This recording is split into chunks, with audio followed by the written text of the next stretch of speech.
welcome to Trick or Treat, the newest event here from War Wrestling as we get ready to round out the month of October. We are just a couple of weeks away from Halloween, so what could be better than some tricks and some treats and some elbows and maybe a couple super kicks? Michael McCormick and Bryce. And Bryce, my goodness, we are stacked from top to bottom tonight. Yes, we are, folks. We have a huge night of action for all of you lined up here tonight at War. So you want to stay tuned. But, Michael, we are getting right underway with our first contest of the evening. You know, when they say, how do you start? Well, you start with a bang. And if you take Cole and you have a bang and you come out with a black diamond, Ladies and you gentlemen, bring out Jack Price. That is one hell of a way to start any show. First, coming into the ring by Pepper Pride. When you consider what the fact that Jack has been doing since he's arrived, the TNA Wrestling Superstar, huge in Michigan. What he's done here was here last month, and he makes an impact wherever he goes. Jack Price. That he absolutely does. Being represented by Pride Management, Jack Price here, no stranger here at War Wrestling. But you mentioned, of course, TNA, and this is a night of total non-stop action-sized proportions. You're going to get us sued. Hey, we put up their branding and title cards for them. It's okay. Sue us for that. It's fine. We're doing partnerships with everybody, right? Exactly. That's how wrestling goes now. But speaking of big return, a guy who has been on the other side of Jack Price a handful of times. They have had some straight-up battles. He's about to walk through the curtain, and this is one big, angry shogun in Jaxon Stone. Absolutely. And I believe, if memory serves, He is from Detroit, Michigan. won the gut check challenge. Weighing That he did. I believe it was about 3 years ago now. He says he's coming to whip that ass. Cannot pronounce The suplex half the words shogun. that Rick Jaxon used that Jaxon said because they're not very TV friendly. But he is a massive man. We've gotten to see him, and you know what I love about him is that 5 or 6 years ago when he came into War, he was a bigger dude, but he's made his mark not only in the Midwest, all around the country, but he's really slimmed down a little bit. He's beefed up, and he's made that commitment to, as he says, whipping some tail tonight. Absolutely, he has. You just look at that Goliath of a man as he pulls up his singlet. I would not want to be in Jack Price's position right now, facing across him against the ring. Of course, Jack Price, though, smart enough, the wily veteran, to figure out exactly how. And like I said, these guys have faced off before, but Jaxon Stone shook my hand, and I couldn't figure out why he was tickling my elbow. He's got big hands, and that ability to maybe palm Jack Price. He shook my hand, and then I couldn't feel it afterwards. Also, that happened. I couldn't feel my whole arm. It's a beautiful little throw there right out of the gate. Look at Jack Price's face of, wait, hold up. That doesn't happen to Jack Price. No, it does not, Jack. You see, he's trying to say he pulled on his hair. I think he might get a little discombobulated by that. I don't think you could explain to him what discombobulated means right now. With the way his head hit that back, like you're saying, I don't know that he could spell it. To be fair, I don't think most people probably could. There's like a C in there somewhere, I think. But Jack Price has been here before. I mean, we talked about tag team wrestling. He can do that. He can do a little bit of everything. He's had multiple singles titles up in Michigan where a lot of his work comes from. But when he comes down here, he's made it very known to me that he does not like the people of Lima, Ohio. No, he absolutely does not. I remember it was a few months ago that he had challenged Brandon Day, the former War Heavyweight Champion, for that title. And in his opening remarks that day, he disparaged the entire crowd here in Lima. And that was probably the nicest set of things that he said about those people, too. And it probably will be forevermore. Pepper Parks. He's not had a lot of that. Pepper Fry getting up there, but there Jaxon There's Stone. what I said about the smartness that the veteran has. Absolutely, Jaxon got caught there, and now Jack Price coming back in to capitalize, throwing rights there. Look at Stone, just wobbly legs. Actually getting the big man down to a knee. That goes to show you just how much of a battering that Jack Price was giving him. Now dropping the elbow there right on the back of the head. Jack Price, he's wobbling up to his feet. He is not steady whatsoever. Yeah, an 11-year veteran who knows a lot of the tricks, but I don't think this is one of them. that you're going to be able to pick that man up. At least not easily. Absolutely not. Dropping the elbows down onto the shoulder. Jack Price forced to let go. Trying to go back to the well here, see if his same plan can work twice. Doesn't seem so. Uh-oh. Oh no. Huge belly to belly. The Shogun, you're all well and good until he pulls the straps down. So if he gets to that point, you're Jack Price, you maybe just head back to Michigan. A little bit of kung fu-ery. Reeling it up. Catching Price, showing off that obscene strength of his. Goes for the cover with a 1. Not going to get a guy like Price, who burst onto the scene. Talked about tag team wrestling as part of the Death Threat Army. Those guys ended up holding the tag team titles and a big part of it, but just trying to figure out, maybe can I get a timeout right now? Pepper Pride now trying to get between her client and Jaxon Stone, trying to make sure that Stone can't get to him. And look at that. Jack Price using his own manager as a human shield. What kind of man does that? Shogun. He went for, hey, let me go ahead and get out of the way, but a right hand, which that did not play well with young Mr. Jaxon. Tried chipping up Jaxon, wasn't to enough of an avail. Still, though, caught him with a drop kick. It's a beautiful drop kick, too, because of that quick change of direction. Something that Jack Price, who was in that same gut check in 2022 with TNA, was a big part of, and he does so well. You're not going to fight a big guy. You're not going to go up and throw haymakers, and it might work for a little bit, but eventually you have to change your strategy, and Price sees that coming here. That he did. I think he started trying to show that he was going to aim more for the legs when he tried tripping up Stone. But right now, hasn't worked as Stone once again looking to throw Jack Price. Wow. Delayed suplex, but no, Jack Price sliding out the back, taking out the back of the knee. That'll make it very hard to pick up a 200-pound man.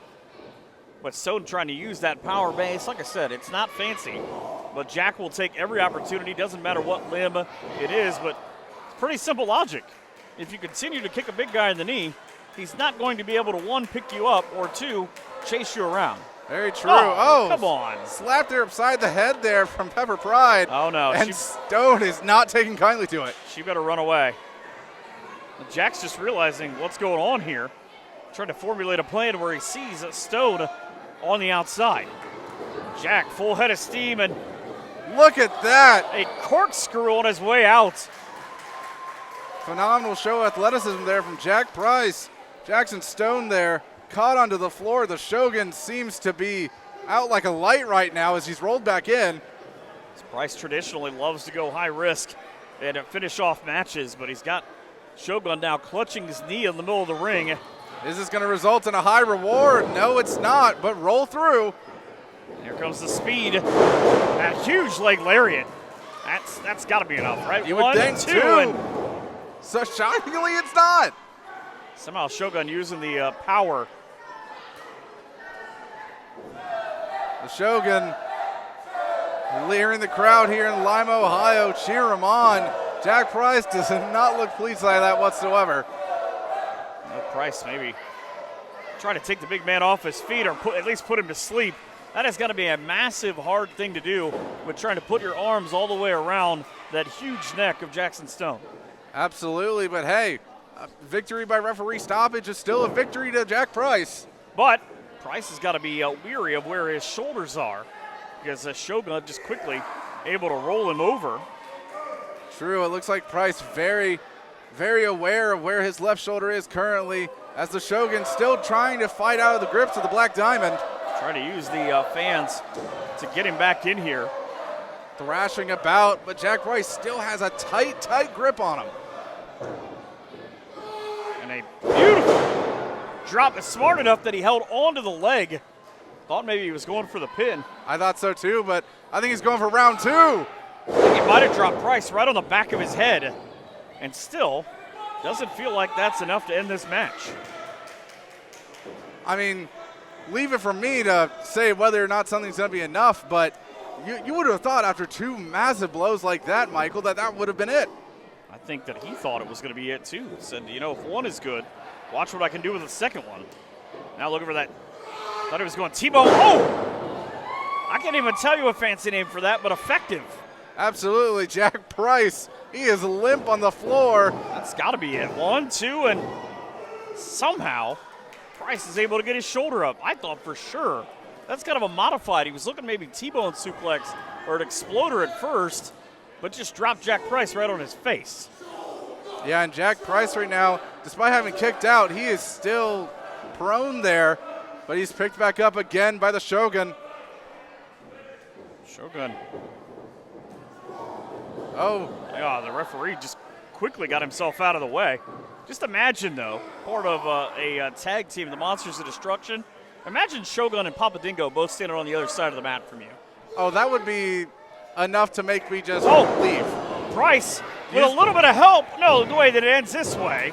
And referee Barney didn't see it. Pepper held down the Shogun's foot. He couldn't get his momentum to kick out. That is a shame because Shogun had that match pretty much dead to rights. He's trying to explain, hey, I just got screwed over here. Hey, referee's decision's final, though. He didn't see that Pepper Pride was able to help her client in the end, and such as it is, Jack Price leaves our opening contest here tonight with the W. That is a massive night of matches. A lot of tag team matches and a lot of grudge matches on this card coming out of it recently. The last 6 months, the anniversary show now on the road to the new one. Absolutely, but folks, stay tuned. We will be back here shortly with more action coming at you. This is war and it's on tonight, so get up and fight, get up and fight. You've had all. I shall not be defeated. You are my enemy, and I will seek my revenge. So we saw in the pre-show event match earlier on, the Pretty Ragnarok falling to River Maverick. Ladies and gentlemen, our next match is scheduled time around, for one he fall. has the second. Introducing first, accompanied to the ring by Fenrir Ragnarok from the Nine Realms, the Shield Maiden, Harley Fairfax. Anytime that you kick off your women's matches with a former War Wrestling Women's Champion as decorated as this young lady. And again, I say that nicely. Don't send her. Nobody send her after me. Tell her I said whatever she wants to be called. You know that you're in for a battle. And with a newcomer on the other side, it's kind of fascinating to see where that measuring stick is. Very true. Last month at the War Rumble, you saw it. It took 5 women all at once to eliminate Harley Fairfax from that Rumble. She was, up until that point, probably the most powerful and biggest threat in the entire match. But her competitor tonight is the winner of said Rumble. The Muscle Mommy, Maya Caras. Maya Fairfax, like you said, is to keep your point, made such a massive impact in that match. Those are always one of my favorite events because you get to see so much talent that all want that one spot. However, after she won the Rumble, bad things ensued. True, she had to immediately go into her women's championship match against Shawna Reed. And folks at home, I just want to remind you that this is also a very interesting matchup because these two were entrant number 1 and 2 respectively in the women's Rumble. So they had a little bit of experience there. You know, War has had this initiative since the anniversary show, I heard, that they're wanting to invest more into the women's division. They're wanting to invest into the future of pro wrestling. And that was shown quite effectively last month when Maya Caras made her pro wrestling debut in that Rumble and then proceeded to go and show exactly why she was worthy of the spot. And she took out 2 at the end to win it. That's the crazy thing. She outsmarted 2 different young ladies that came after her and ended up deposited on the floor. But, of course, right after that, Jake Ely came out, and then Shawna Reed cheap shot at her, pretty much put that whole match to bed. And I don't believe, though, that'll be the last time that Maya ends up with a championship match.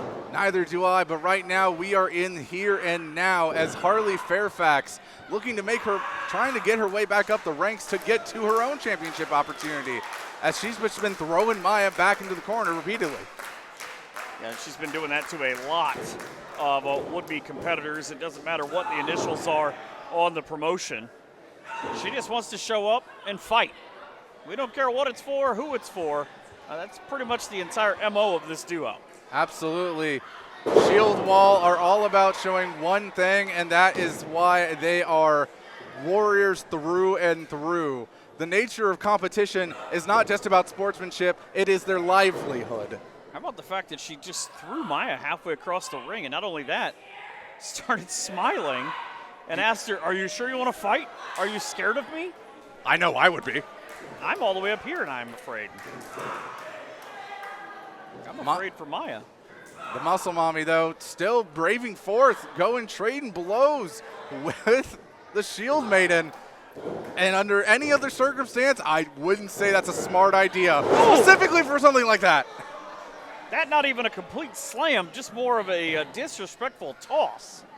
And it looks here like Harley Fairfax hasn't even needed to take a breath throughout this whole process, as she's now going and choking the winner of last month's Rumble there on the ropes. And Fenrir Ragnarok now going and choking her out. We saw it in the pre-event match. Now we see it in this one. Anytime the 2-on-1, we just saw it in Jack Price's match. You have a 2-on-1 behind the official's back, and hey, it's an effective strategy, whether or not it's, morally questionable. Yes, absolutely. Maya wisely ducking out just in the nick of time as she's descending the ropes. I think she's looking to bring down the hammer here, so to speak. Just dropped it right down there like she's Thor. And just immediately, just raining blows. Again, you expect maybe that's going to be some sort of traditional drop, but just the power, and I still look at it as almost the disrespect for the opponent of, I just sack of potatoes you halfway across the ring. And as you said it before, Harley Fairfax is just taunting Maya. And now Fenrir Ragnarok seemingly doing the same, stopping her from continuing on, beckoning her, asking her to take a shot, but of course Fenrir pulls up the shield. I think that's a trick you do to your brothers in the driveway. You think you're going to get me. It's a smart play, though, again, with this duo of Maya. Oh, look at that. Jawbreaker. Climbing up to the ropes once again as Fairfax recovers. Stumbled right into the middle and a beautiful crossbody. Fairfax thought she was going to be able to catch her. Not quite, but immediately was able to stand back up. It wasn't enough to keep Harley down. No, and Harley, it's almost a short version of a spine buster into a 2 3/4. Yep. Referee there, he had to clarify because I almost thought that was it myself. It's a version of this that does not go well for Maya, but right now, back to the 2-on-1. Officials back turned, and that missed right in the face. Fenrir tried using the poison mist, but Maya ducks out. 1, 2, and 3. Ladies and gentlemen, a lot the of winner of happy this people match, in that household. Maya Caras. Someone's going to have to go in and explain exactly what happened, because Harley never saw it coming. No, she did not. And I don't think she can still see anything right now. The poison mist. I mean, we've seen it all throughout pro wrestling history. That's enough to usually end anybody. But the Muscle Mommy turned it around, dodged it just in the nick of time, and it gets her another win in her, so far, infancy of her career. This is war and it's on tonight, so get up and fight. Get up and fight. You've had all. Ladies and gentlemen, it is my honor at this time to bring out to the ring. He is the former War Wrestling Heavyweight Champion, Unchained Brandon Day. So for 329 days, Brandon Day was the War Wrestling Heavyweight Champion. Nearly multiple defenses. I think he had 7 or 8 defenses of that belt, but lost it to Beastman, and really has not been the same. Lost to a Beastman right after winning the War Rumble. A little bit of help from Jimmy Shane, though, to get by on that. But Day has been kind of teasing something big for tonight. That he has. You see the look on his face right now. That's not typically something that Brandon Day expresses when he comes out here to war. Normally he's fired up, he's impassioned, ready to throw some hands, but he looks melancholic. I almost thought pensive. He looks like he's got something that is weighing on him. But I mean, think about it. The last handful of months with those battles and even going back into the anniversary show with Beastman,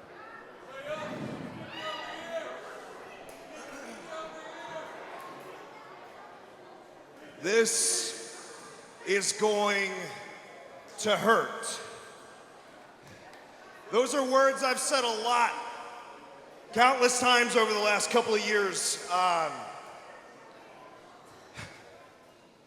But they've never been more true than they are for me here tonight.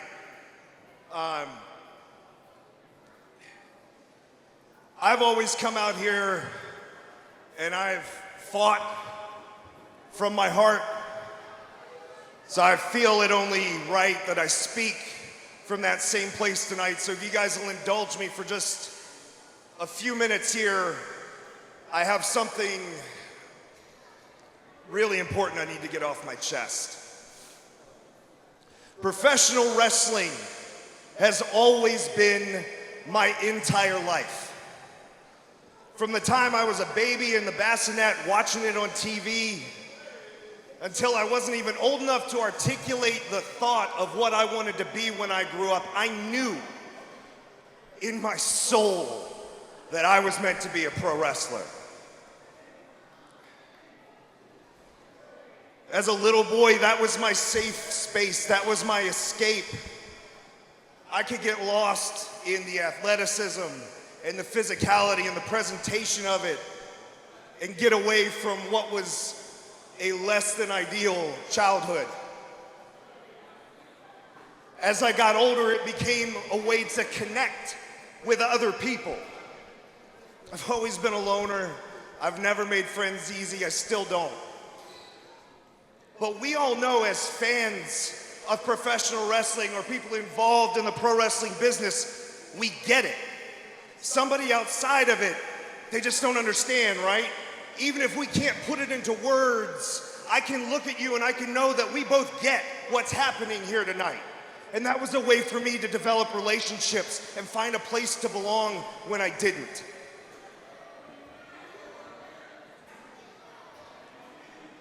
And then from the time I was 15 and I started training till I had my first match at 16, winning the war title right up until tonight, this has been my home.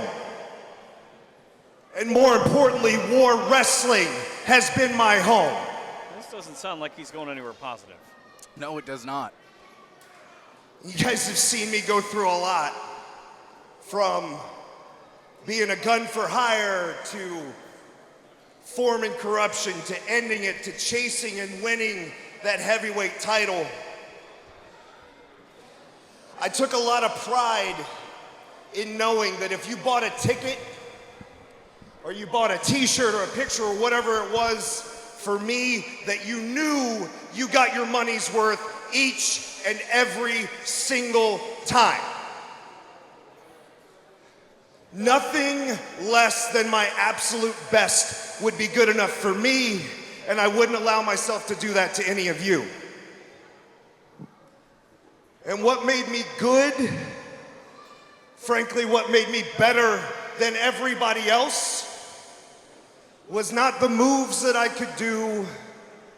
It wasn't all the holds that I knew. It wasn't the catchphrases I could spit into a microphone.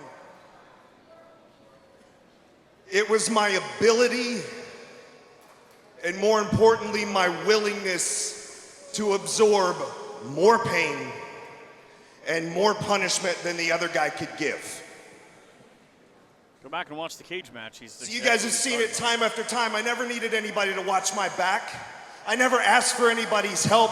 I would fight 2-on-1, 3-on-1, 5-on-1. It didn't matter. I always moved forward.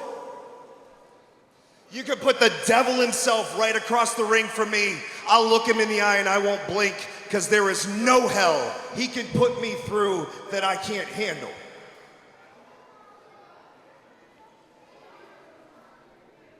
But that style, that philosophy, comes at a pretty heavy price.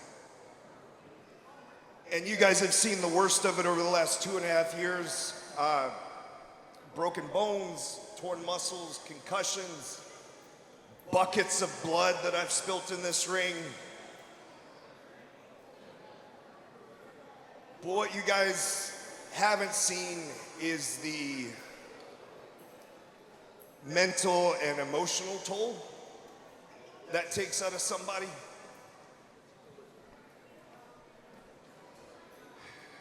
And I promised myself that I would never give less than my absolute best. And to me, that meant giving you everything I had every single time I stepped in here. But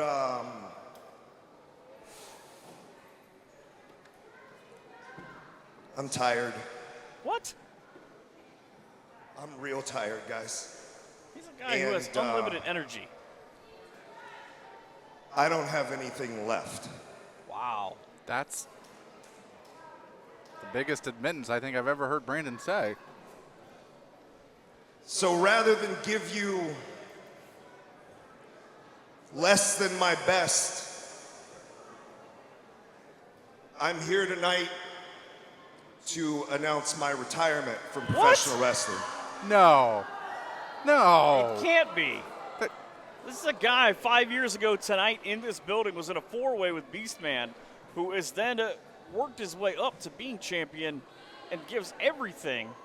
He just says he just can't give any more. Oh, no. Pulling out his trusty pair of wrestling boots. A 24-year career ending before our eyes. I'm still gonna continue with my wrestling school, and I have commitments outside of war that I will fulfill because I'm a man of my word. But as of tonight, this is the last time you'll see my boots in a war wrestling ring. Say it ain't so. No. No. By the way, be sure to check out the Unchained Pro Wrestling Academy, just north of Defiance, Ohio. I want to make sure because that guy, you talk about making a pro, can make terrific pros, and he's already done that. And I hate to see his career as a pro come to an end.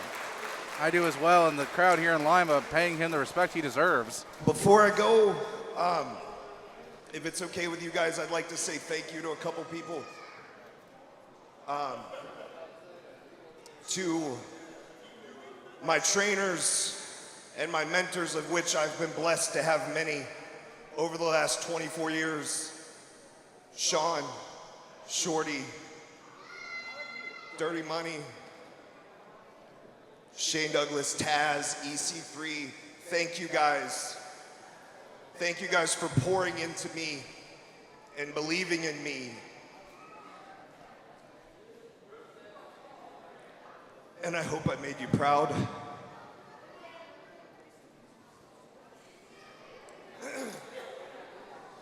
To Tom and Christine and everybody, Amanda, Corey, everybody that makes War Wrestling run, thank you for the opportunity and the platform to become the best version of myself.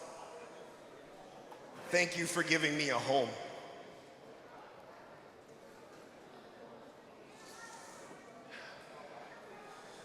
To anybody that I've ever shared a ring with, and whether we hated each other's guts or not, because it was me, believe me, that happened more often than not. You had the balls to stand in the ring with me and bang. You gave me that respect, and I respect each and every one of you. Thank you. You know, and losing the title in June to Beastman and everything that followed after might have contributed to all of this. To my students,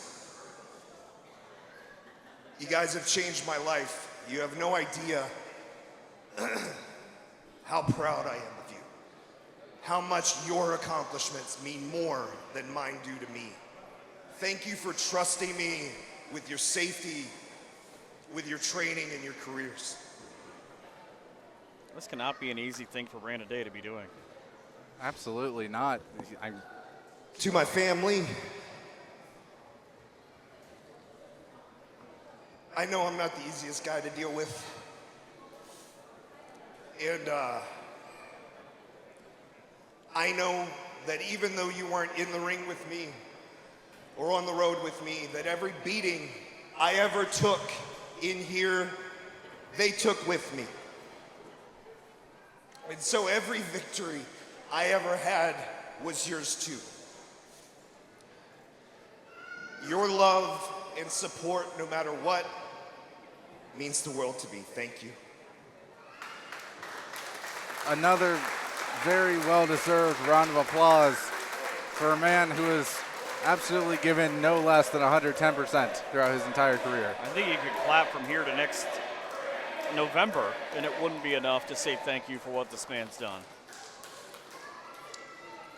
Lastly, I said I never needed anybody. I never asked anybody to watch my back. And I felt like that was true, but over the last couple of years, every time I would come through that curtain and I would see things like that, and I would hear you raise your voices and clap your hands and stomp your feet and chant. Every single time you did that, you proved me wrong, because when I didn't want to get up, you picked me up and carried me. And if this is my home,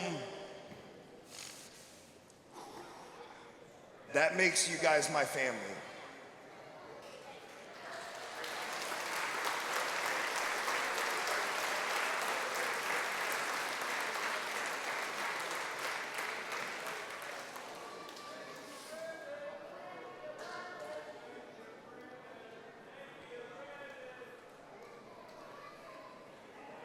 Oh, I'm gonna miss this.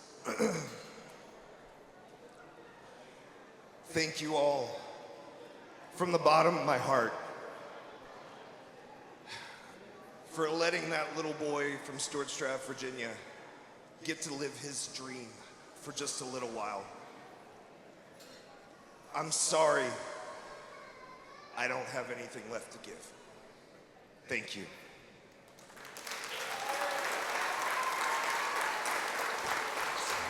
In the saddest moment in any wrestler's career, the moment where he feels like he said, he can't give any more. He's given all that he can give. And think about the things that we've been blessed to be able to see him do in that ring. Doesn't matter who it is, doesn't matter how many guys it is. I mean, 5-on-1, like he said, 6-on-1. It's been cage matches, street fights, weapons matches. Doesn't really matter. He's put on a show every time he's been here. So imagine having to walk away from the one thing you love the most. It is truly the hardest thing that any wrestler can do. And every single retirement that I have seen, it is hard to walk away without a teary eye. And Brandon is no different here today. And the boots in the middle of the ring symbolizing the end of the apparent in-ring career. And wait. What? That's Why not is the Brandon Day's music? Why is the Cruise music Why playing? is Jimmy saying the guy who screwed Brandon Day potentially out of not only winning back the World Wrestling Championship, but out of the rest of his love for his career, and his cronies in the Krue on their way to the ring for their tag team match. And all of them just mocking Brandon. What is this? Do any of them have any decorum? There's your answer. Jimmy just punted Brandon Day's boots. What a scumbag he is. Okay, surely, I don't mean to be crass, but how in the world can any self-respecting human being go in, see what the swim we just saw, and then proceed to kick his boots out of the ring? No shame. That man is Jimmy shameless. Shame. Shameless is one word The for it. Thunderbird, Jake Ely. They are the Krue. You know, similar to what O'Doyle was told, I believe that bad things are coming the way of the Krue. If karma is a universal concept that exists, then there is absolutely so much coming their way that I hope And their happens. opponents. For legal reasons, I can't say what that is. It's maybe that Jimmy will slip on a banana peel. Precisely. That's a throwback. Go look it up. This is a fascinating group of individuals coming to the ring momentarily in Gimmicks Inc. There you see First from off the Paris, right, France, the master mime, a mime and a cowboy come to take on a crew. Miserable. That's the start of every Saturday Night Bar And joke. from Dry Rock, Wyoming, he is the leader of the Cowpoke Posse, Cowpoke Paul. They are Gimmicks Inc. And you got Cowpoke Paul, and then you got John Paul. Cowpoke Paul knows where France is. I can't say that I do, but one thing I can say is they're probably the better set of the Paul brothers that I know. Mike Tyson feels exactly the same. So one of them is about to take a beating from the champ. This match has got a lot of things going into it. Cowpoke Paul and his lasso, all the way from Dry Rock, Wyoming. I've seen John Paul many times here at War and elsewhere. The Master Mime is quite, well, the mime. He is able to pull out every trick from his beret. And from what I have seen of Cowpoke Paul, he is nothing short of impressive of an athlete, even if he may not be the most conventional. I think conventional is a word that you would have to teach Gimmicks Inc. True. Only one of them might be able to say it. Now, and speaking of unconventional persons, Thunderbird Jake Ely is no exception to that. But at least compared to Gimmicks Inc., the Thunderbird just has no prideful feathers left to pluck, I feel. Although there seemed to be kind of a, is this the Spider-Man meme? They are wearing opposing color schemes. It seemed like they were confused about, general, about the same height, same beard, both. Same here, same hair color. I think they were a little confused about if you get one more in there pointing, we would have pulled off like a TikTok, I think. If I took off my glasses, I couldn't tell you which one was which. That seems bad. This is why I wear them. Jake Ely, though, not only an accomplished member of the Krue, is a beautiful arm drag, but a very accomplished singles wrestler in his own right. He's held a handful of championships already in his young career, but under the tutelage of Jimmy Shane, you can see his aggressive, double drop kicks. And both immediately, hey, there it is. And it seems one thing they also share is their very unpleasant temperaments. In dislike of one another. But how about Cowboy Paul immediately grabbed the cowbell? You know what you need is more cowbell. Absolutely. You took the words right out of my mouth. Everything needs more cowbell. Also, I didn't realize we needed a mime cowbell, but here we are. Oh no, Jimmy! With the apparent dislike for the mime bell to the face. Joe Lopez, surely this counts as a foreign object. I think Joe was confused. He still is, but Jimmy Shane, however, he seems to have taken the inflictions. Jimmy Shane, you want to talk about how tough Jimmy Shane is, and that's never been an issue that we've taken away from Jimmy Shane. It's just kind of been the way he goes about things. This is a guy that just took on Tommy Dreamer last month, and he said, I don't care about the innovator of violence. You haven't met the shameless one, and, if it wasn't for George Mazanin, Jimmy might have won that match. Well, right now, the Thunderbird taking his tail feathers and breaking the wings to Jean Paul as he's now stuck there. Oh, shot to the side. And again, shout out to Jeff Cannon and Sherman Tank, the War Wrestling legends that helped build Jimmy Shane. And a just repeated attempt to break off the arm of Jean Paul. How does a mime do the box trick with just one arm? Frankly, I don't think you really can. I think you can only do a wall. Oh, and Ely now did not see Cowpoke Paul coming, and neither did Jimmy. And now Cowpoke seemingly taking the place of Ely, but there's a plan brewing here. Jimmy has not figured this out yet. Shawna Reed on the floor trying to fan off Jake Ely, make him to wake up. And look at this. Down goes Jimmy. Double clothesline in probably the most unconventional method I've ever seen. And how about the wherewithal for Cowpoke Paul, because he realized that, oh no, they're going to go for the big slam. But the Master Mime only had one arm. He used both hands for the clothesline and then dumped his partner on him. Well, if you don't have 2 arms to be a weapon, you use yourself as one. It's like a battering ram, I think. So Jimmy. I'm pretty sure the reference is a little off here. I thought we were supposed to save the horse and ride the cowboy, not the other way around. I think the cowboy is just trying to ride Jimmy Shane out of town. Well, listen to the ovation for Gimmicks Inc.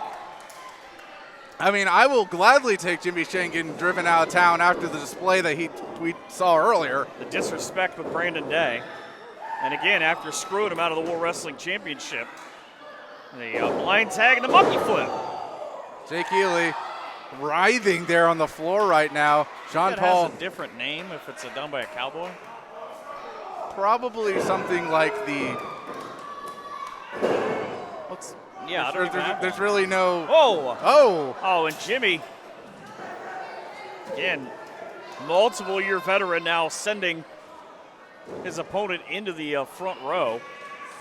Nothing that Cowboy Paul could do. That can't be enough, right? 1-2. It is not. John Paul managing to kick out, and Jake Ely, you see it written on his face. He is getting increasingly more frustrated by the second. And now Jimmy Shane leaving it open, a big boot there. John Paul reaching out to Cowpoke, but just trapped there, is too far away, unable to reach out to his partner. But Cowpoke. Oh no, he hit him with a lasso. He's trying to pull in his fellow Gimmicks Inc member. The mastermind up the ladder. Not only he threw him a lasso, but an imaginary ladder. Able to slide out of the back of Jimmy Shane, and a duck as well. And here come the same 2 guys squared off as earlier. One for you and one for you. Cowpoke Paul coming in like a house of fire right now, stopping any onslaught. Jake Ely, oh, beautiful DDT, dropped him right on his head. And Cowpoke Paul, if I were you, I'd go for that cover right now. He looks done. I think he's got something else in mind. Shawna Reed trying to fan Jimmy Shane. Cowpoke saying he wants to go up top, but look at where he's at. That would be the wrong corner from where he's at.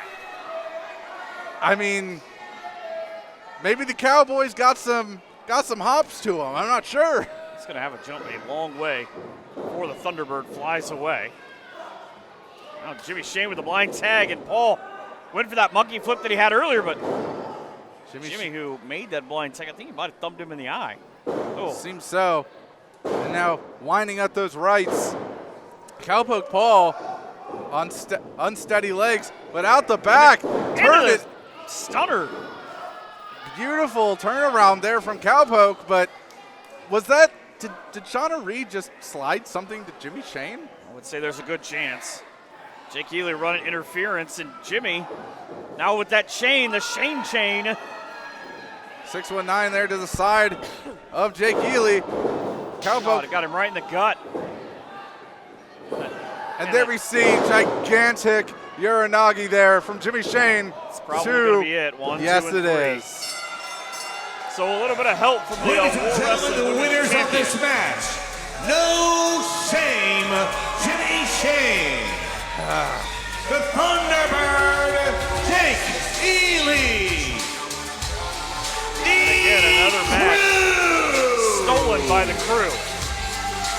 I was holding on to hope that after everything we witnessed prior, that somehow, some way, Gimmicks Inc was going to be able to turn this back around. But when you got the numbers game like the Krue does, and how crafty all the members of them are, it's very challenging, to say the least, to try and come up with a plan to be able to overcome them. Just the effective running game, and it's been a story of the night so far, where we've seen, if you have the numbers in your favor, manipulate them and come out with a win. But folks, we'll be back here with more action. I gotta be honest, John Paul Les Miserables. I had a bit of a better night in mind for the debut of Gimmicks Inc. But rest assured, November 2nd, Fansgiving, I know there are more people like us, and we're gonna come stampeding through looking for a fight with whatever hats on that we want to have on, and we're looking for a rumble. What do you say, John Paul? Whoa, you can't say that. It's a family show. The only thing you gotta say, yeah!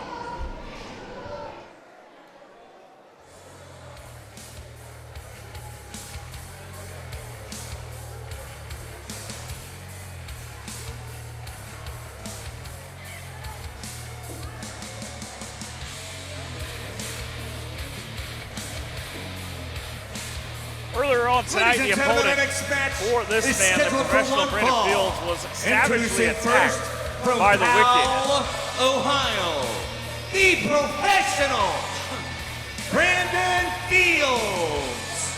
That he was. But Brandon Fields, we saw him last month taking himself to the audience to watch the War Respects title match and watch as Appollo Q Starr retained his title. He's been on a mission this entire year of restoring prestige back to professional wrestling. Well, this actually extends beyond just this year. This has been an ongoing quest of Brandon Fields as he has felt the sanctity of our sport being defiled. And if you don't believe it, he'll tell you about it. Oh, yeah. All right. So apparently, calm down. Apparently I missed something earlier tonight. I wasn't there to see it, but I heard that Matt Taylor had, let's say, a disagreement with a couple of the other guys in the back. And because of that, it looks like Matt Taylor might not be making it out here tonight. Of course, Brandon Fields probably had nothing to do with it. I know how much all of you paid your hard-earned money to come out here and to chant Matt Taylor. Matt He's Taylor. going to just egg on these people who came to see the Dark Star. It seems so, but Right? what do you expect of Brandon Fields? Right? That's what you all wanted. You wanted to come here and say, Taylor, Taylor, Taylor. I hate to tell you, it's not going to happen, though. It's not going to happen. But I tell you what will happen. I came out here tonight. I came prepared to wrestle, and I came prepared to win. And when I come prepared to do something, that's exactly what I'm going to do. So whether Matt Taylor comes out here tonight or not, I still plan to win. Whether that is by beating him to a pulp and pinning him, or if it's just by a count-out default. I get paid either way. I don't really care. Go ahead and make the count. Imagine being a guy like this and wanting to just take a cheap win because someone else did your dirty work. I mean, surely you would think that there has to be some like referee's discretion here, that they wouldn't have to do this, because this just feels wrong. Or just common sense of, hey, he's not here. And imagine, wait a second, he can't. I thought he was taken to the hospital. After an attack that we saw, he should have been. Matt Taylor is not a normal human being. The official actually stopped his count. Brandon Fields said, keep going. Oh, and there's the Dark Star. And Ladies and referee gentlemen, and Amanda trying to say, hey, you can't do this. But Matt Taylor not even in his gear. I mean, if there's one thing that Matt Taylor, I think we both agree is prideful. He is not going to let someone like Brandon Fields go and disparage him like that and try and act like he's some sort of quitter, because that is the furthest thing that Matt Taylor is. You know, the former War Wrestling and Respect champion. He's held both belts here in a number. Oh, Fields taking full advantage. And I guess within the scope of this entire thing, that's the legal start to this match. Well, referee Barney hasn't called for the bell to be rung yet. He needs to make sure that Matt Taylor can actually compete. Unfortunately, I have to believe that Matt Taylor just heard a bell ring with a foot to the face. Yeah, of his own brain. Not the way you would want that to go, but Fields, you talked about his domination for the last year. You go back to last November, he actually beat War Wrestling Hall of Famer Orlando Christopher in this building in a last man standing match. So he will go the full distance. There's the bell to do whatever he's got to do. And Taylor can't be long for this match. There we see the ripcord lariat, but is that it? Is that already done? 1, 2, and 3 is a formality. But again, that match, Ladies and gentlemen, Fields is going to the be winner the of official this winner, match, but he had nothing to do with it. the professional Brandon Fields. This just, I hope for the sake of War Wrestling that there's an asterisk denoted next to this quote-unquote victory. Because you have to look at the referee corps. They're having to check on Matt Taylor. He's just limp on the floor. His leg is kind of just drifting. I would be checking for some sort of some safety protocol because he's clearly not being able to operate on his own volition. Matt might still think he's somewhere in Columbus right now. Oh God, here we go again. I told you what was going to happen, and that's exactly what happened, and I demand you show me some respect. I'm going to feel like he's probably going to pay for that somewhere down the road. I sure hope he does. All of you should be on your feet.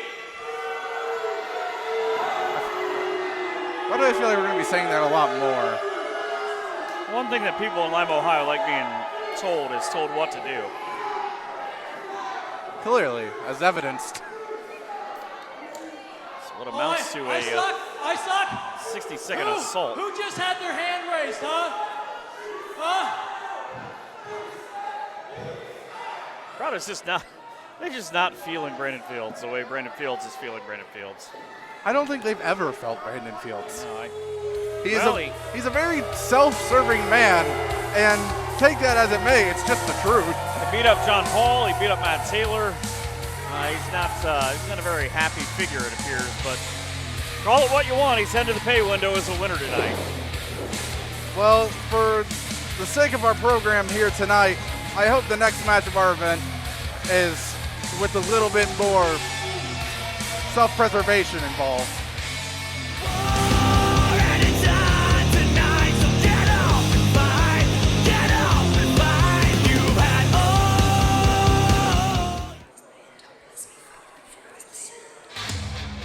Speaking of the Respect Championship on the line here tonight in a much different match than what we would have maybe had Ladies and about a month gentlemen, and a half our or next 2 months ago. Is scheduled for one Mainly fall, because of that and young it man is and for jaw-dropping Jacob the Rose. War Wrestling Respect Championship. Introducing first the challenger from Cleveland, Ohio, God's gift to women, Jacob. Oh, he's updated it. Whoa! Yeah, as you were saying, if it was just a few months ago, it would have been Jacob Rose and Ryan Michaels possibly teaming up in perhaps a tag team title match. But no, those two no longer able to compete alongside each other and seemingly have gotten massive differences as evidence in the War Rumble. Yeah, that War Rumble, by the way, you can find on YouTube, is just an exceptional view of probably a psychologist's dream. So many things happen in that match. And speaking of, guys who have had to fight Appollo over the years have not done well historically from the Rage in the try not to break down. You see the pride of Indianapolis. War Respect Champion Poison Apollo Starr. Yeah, not just many a psychologist having to help breaking down opponents. You can also say that Apollo Starr himself is probably like the psychologist of pro wrestling. He knows just about every maneuver there is in the history of the sport. A lot of them he might have been there when they were invented, or he did it himself. He calls himself the timeless technician in Mr. Mo Better Wrestling for a reason, and it is very well deserved. And you see that beautiful golden belt around his waist, showing that he is the War Respect Champion. He has had a tight grasp on that title ever since he has earned it. And he is going to make sure that Jacob Rose is not stopping his reign here tonight. 503 days. Apollo Starr, the 10th all-time War Respect Champion. Not only that, he talked about how long he's held the belt. He's held it through 2 iterations of the actual physical title because they had to get a new one because he did so well with the old one. How many people can really say that with just about any championship? I think only a couple. Some guy threw one down, I think, one time in Nashville and got a new belt. I think that worked out pretty well. Yeah. But Apollo said, I continue to put respect on this title. If you think you got it like that, come get it. Jacob Rose, of course, a man who is no stranger to championships. He's won them all across the tri-state area and beyond. But right now he's looking to add another one to his repertoire, but that has to go through the monumental task of defeating Poison Apollo Starr.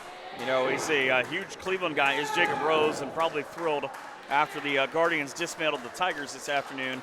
But the young man in the first row by the entrance in the back of the shot, you see he's got a sign that says he loves Art Modell, the former Browns/Ravens owner.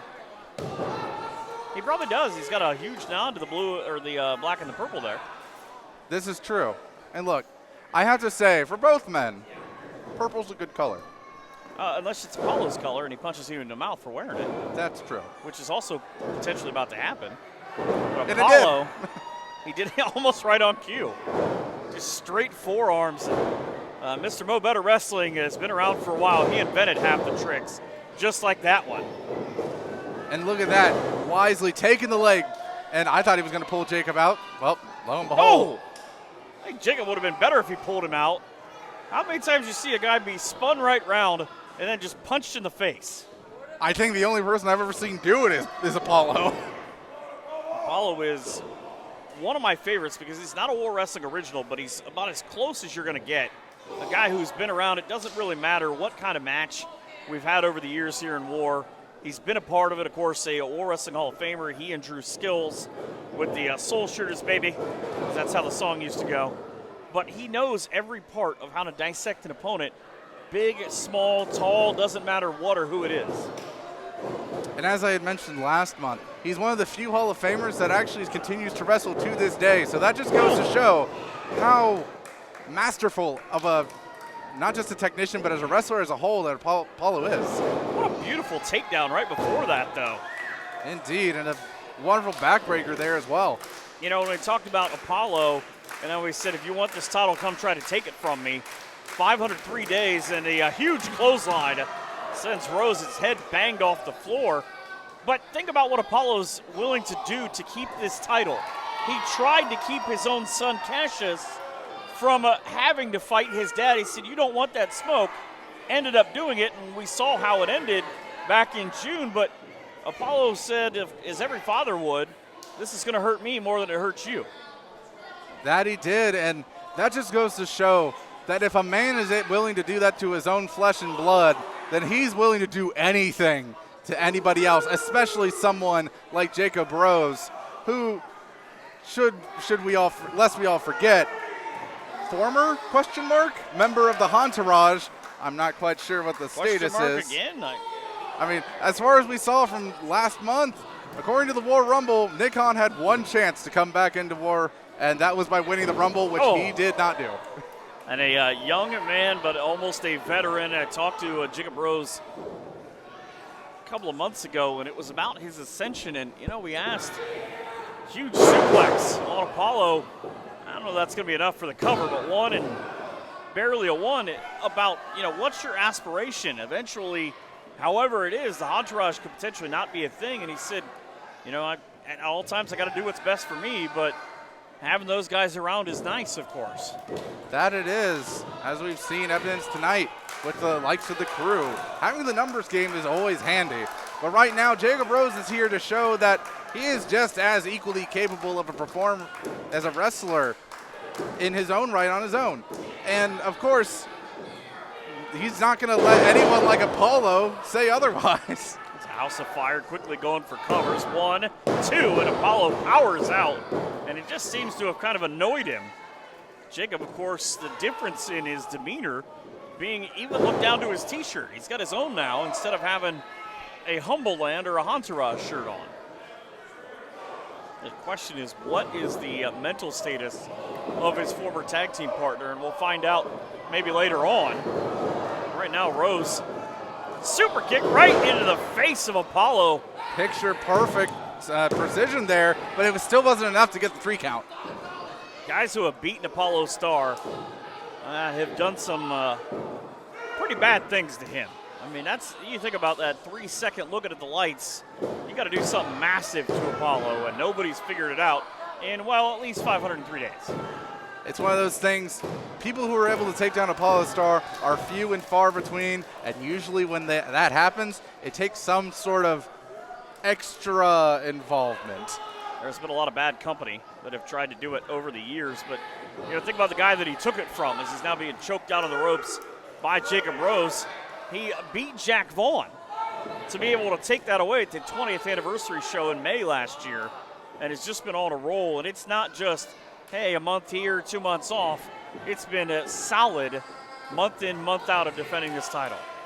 Absolutely, but Jacob Rose, I mentioned before, he's no stranger to titles. I have seen this young man go through just about everything you can imagine to win any contest that he's put in front of. Of course, while his methods might not always be the most savory, he is wily beyond his years. He is able to show exactly why he is able to stand up with someone like the likes of Appollo right now. He may be on the back foot at the moment, but he's quickly turning it back around.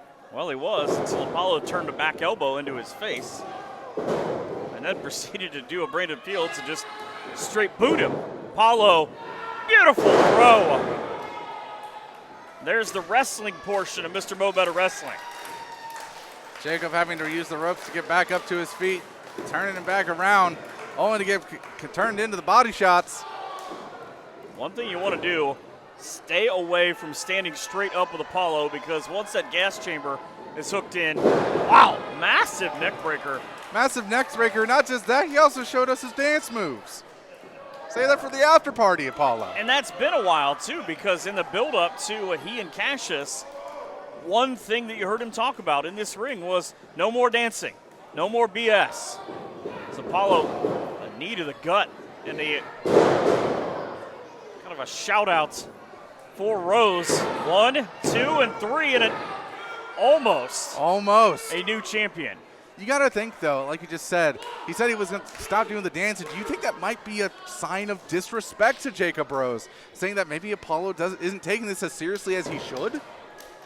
Well, there are a lot of guys that Appollo has said over the years, I don't think you're on the same level I am. And Rose went with that big super kick earlier, and I hear a band goes, oh, he was looking for a stomp, but Appollo with the ripcord and the knee to the eardrum, or the elbow rather to the eardrum. That's usually the hookup. Dropped him straight on his head. 1, 2, 3. And a successful retention. Another day added to 503. It'll be close to 530 Ladies and gentlemen, days your winner in November when we see Appollo again. For Wrestling Respect Champion, Poison Appollo Starr. You gotta wonder at this point, Michael. Jacob Rose wasn't able to do it. His son wasn't able to do it. Who's gonna be able to take down Appollo Starr? Or will anyone be able to dethrone Appollo Starr? At this rate, the man might retire with that belt. Very possible. I don't think he's thinking about retirement anytime soon, though. That was the big news of the day, was the Brandon Day. Being the retirement season under his belt now here in War. One of the OGs here at War Wrestling coming away with another successful Respect title defense. And folks, we have more title action coming at you. We still have the War Women's Championship to come, and also in our main event, the Tag Team Championships will be on the line. So everybody, stay tuned for that. We will be back after this. Appollo Starr, are you paying attention? Are you paying attention to me, the professional Brandon Fields? Were you paying attention when I made the Hall of Famer, the former tag team champion Chris Hall, tap out? Were you paying attention? Were you paying attention when I beat the Hall of Famer, former Respect champion Orlando Christopher in a last man standing match? Were you paying attention then? Were you paying attention tonight when I beat the former Respect champion, former War Heavyweight champion Matt Taylor in less than 10 seconds? Were you paying attention? I told you as long as you keep doing these stupid open challenges, I'm gonna be coming for you. Your Respect Championship will be mine. And I need you to know that. I need you to know that I'm coming. Hey, are you ready for our next match? Make some noise. That was a good noise back there. A big portion of this show is not a secret. It has been an event Ladies and filled gentlemen, our with next match is a tag team matchup. these guys. Scheduled for one fall. Introducing team number one. Representing the Krue. The best damn tag team in all of Chicago. The self-made man, Gino Di Capo. And from Boston, Massachusetts, this is Tom Hamilton. They are the Wise Guys. You know, I don't really know what we call Tom from time to time. Apparently he's Tom Hamilton now, and not the terrific Cleveland Guardians announcer. Indeed. We're not going to call him Hammy, though, because I really don't want him to punch me in the face. I would prefer him not to run up here. As I heard from Gino, I have to put this in quotation marks for legal reasons. He's stepping away from the name of Irish From just Indianapolis, for Indiana. having a little mishap allegedly across the line in Indiana. Starr. And, you know, he just wants to better himself as a human being. It's going to take a lot more than changing his name. If the incident I heard in San Diego is true. This is a matchup that really has come to fruition over the last couple of months. You had Cassius in there who was busy in his pursuit of the World Wrestling Respect Championship held by Apollo Starr. And then kind of branching out of helping some friends and doing what he felt was right. And the pride of Lima, Ohio, in Will the Thrill, who, if you happen to notice, his gear tonight is actually inspired. It's the gear that he wore the very first time that he tagged with Jimmy Shane as the Shameless Thrillers, and said he was digging around in some crates and he found it, and he thought it would be perfect for taking on this version of the Krue. I mean, hey, that's how you get into the mind games. That's how you get it rolling. Of course, when you're going against the likes of Gino Di Capo and Tom Hamilton, my apologies. He's going to fight you. Oh, yes, he will. It's the little things. Of course, Gino, as we know, he's a very methodical man. He's very conniving, very big on his schemes. And Tom Hamilton is very brutish, savage, hits you like a Mack truck. You got to really be able to do anything you can, because when you're going against two absolute refrigerator units in these two men, any tiny advantage you can get, you want to take. Yeah, fighting a refrigerator is exactly how I would feel if I was Will, I think, in this match. Absolutely. I fight not to walk to the refrigerator. He's literally fighting two refrigerators. That he is. And, of course, the crowd here in Lima, Ohio, making their opinions well known of the Wise Guys. Not the smartest or wise guyest thing to do with Gino. Right out of the open, he turned his back on Will. Yeah, you would think as a former tag team champion, you would have expected him to take things a little bit more simple. Hurricanrana from Will, the former, like you said, two-time tag champ, but Gino, now the current and reigning OCW Heritage champ. You feel like he had to have learned something, and a great tag out of the splash there by what we're going to refer to tonight as the Soul Thrillers. Reference, of course, to Cassius's father, Apollo Q Starr, with his tag team of the Soul Shooters, as we mentioned earlier, with Drew Skills. Could say we are seeing maybe the formation of the modern day iteration with two entirely different styles. The Rock and Soul Express is what Apollo originally dubbed them, but the Soul Thrillers, it's an interesting homage, I think. If they can be half as successful as his dad and the tag team champions and the Hall of Famers, we're in for great drop kicks. We're in for a very big ride in the future of Will and Cassius. That we are. These two young men always make it very clear that they are all about explosive intensivity. Anything that they do, they jump around, they have the high-flying capabilities, as we're evidencing right now. No, I thought he was going sliced bread. Oh! And he ran into a meat truck of a man. Like I said earlier, going against someone like an absolute unit of Tom Hamilton, you just got to expect stuff like that.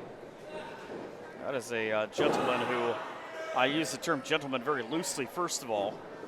So it doesn't matter what kind of street fight, but effective with the massive elbow drop, and it's a piano falling on Will. Absolutely, you got to think Tom Hamilton somewhere in the range of 300 pounds. Will the Thrill somewhere in the range of 120. Having someone like that step on your sternum twice, that alone with any lesser man would have made them just tap. I would have thought that would have been it. But Will, one of the last 4 remaining in the Rumble last month. And, of course, eliminated by who else but Jimmy Shane. The Krue, I'm sure, are still brewing over their defeat in the Rumble, and they're taking it out on pretty much anybody who had their hands involved in it. And the Krue, we've already seen it today as the Gimmicks Inc match with the Krue earlier. And that, of course, turning into numbers. And, of course, also their awful showing in response to Brandon Day's retirement announcement. And we still, even after this match, will have to be subjected to them one more time as Shawna Reed is set to defend her War Women's Championship against Paris McQueen. And the worst part is they might just, oh, look at that. Cartwheels from the big guys. That is not something I would have expected to see from two men like them. You had that on your War Bingo card. Only a 1 count? He just got hit by 500 pounds. What in the world is Will the Thrill made out of to be able to just withstand that? Pure Lima, Ohio pride. See, quick back and forth, but just a beating from a savage set of men. And, you know, Gino's been effective 5 years ago. He was in the same 4-way match with Brandon Day. Oh, and the current War Wrestling Champion and Beastman in this building. My, oh my, how he's grown and, well, in some parts, sort of regressed as a human being. Soured. I do like the sign. See a huge back elbow into the face of Will. He's got to move. Oh! Gino going again for a cover. 1, 2. I really don't know where Will the Thrill is finding this willpower from, but keep it up, man. That's all the thing you're holding on by a thread with. In the pride of Bath High School, just down the road from where we are here at the Bradfield Community Center.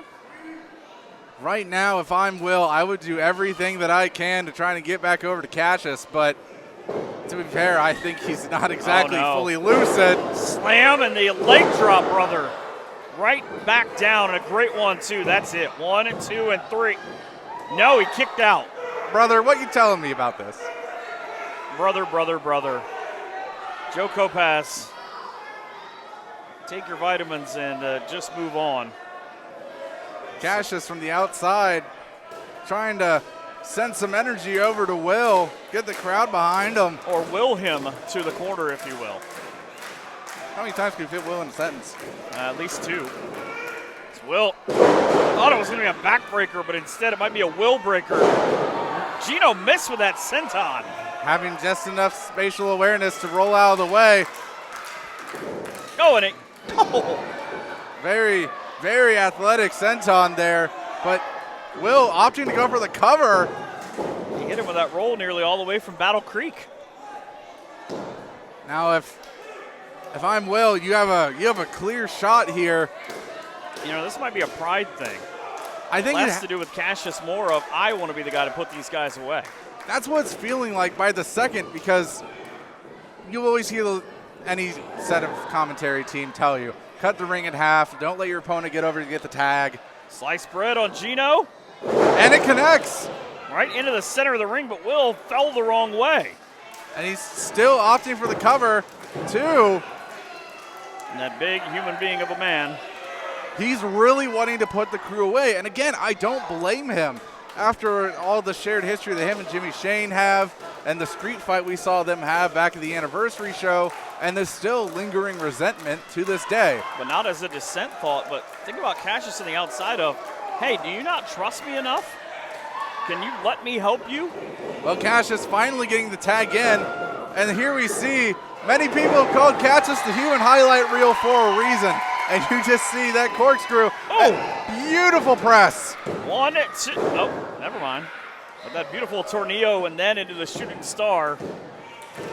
Cassius taking some time. Tom doesn't know where he's at. Up and snap on the neck breaker. Kind of the same version of a land on the back of the head as a sliced bread, but it's a different way to get there. Indeed, Cassius going to a place that he's one of the people that knows best, the top rope. Jumps over Hamilton. And he's got caught in Alabama slam right down on the back of the neck. Absolutely one of the most devastating moves in all of professional wrestling. I don't know many people who are able to take that and be able to walk the next day. Well, especially with the fact that as high as Cassius got on his jump, kind of the snapback and the reverberation. Cassius getting set up top again by Hamilton. It's like a sack of potatoes, though, at this point. Something tells me I know where this is going, and it's terrifying me, Michael. Deep down and painful is where it's going. Will, though, somehow back up to his feet, trying to help out his new partner. Hamilton dropping back down to the floor. Looks like he was trying to set up for the superplex, stopped by Will. Cassius now, 3D. as he sets up, but the 3D Bada connects. bing. Frog splash. 1, 2, and 3. Just enough of the speed. Ladies and gentlemen, the winners of this match. Cassius able to help out. Will the Thrill and With Cassius. the look on, oh, come on, Gino. I mean, I can't say I'm surprised from Gino Capo, but you got to think, excellent timing there from Cassius. The 3D connecting Gino DiCapo, not able to recover. It's a huge high-impact move, not just for the person taking it, but also for the person giving it. Speaking able to of capitalize, but here person comes giving it, that guy with a chair Apollo Starr coming to the aid of his son. might not see eye to eye with his son, but he's not going to let somebody else be the guy who takes him down. Remember, he said, if anybody's going to put a hurting on you, it's going to be me.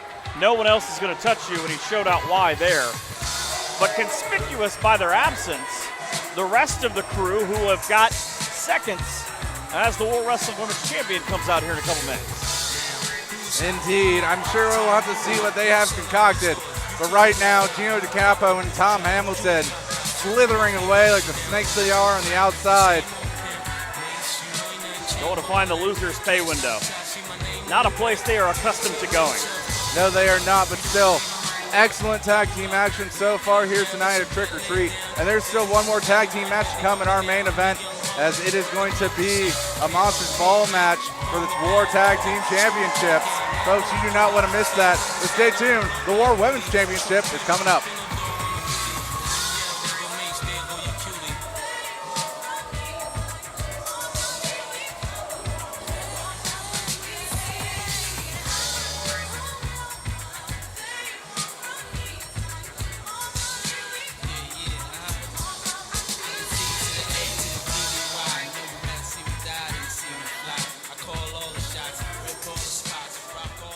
You know something, Tommy? The Soul Thrillers, they got the hand raised. In the record books, it goes that the Soul Thrillers won the match. But let me ask you something, boys. Do you feel like winners? Do you feel like you won? Do you feel like you could be proud of yourselves? Because from where we're standing, we left you laying in the middle of the ring, and it took your daddy, Cassius, Big Papa Q, to come in and save the day. Let me tell you something, boys. On November 2nd at Thanksgiving at the Bradfield Community Center, the Wise Guys are gonna be there. The whole damn crew is gonna be there. And we want you to be there too. We'll see you in November, fellas.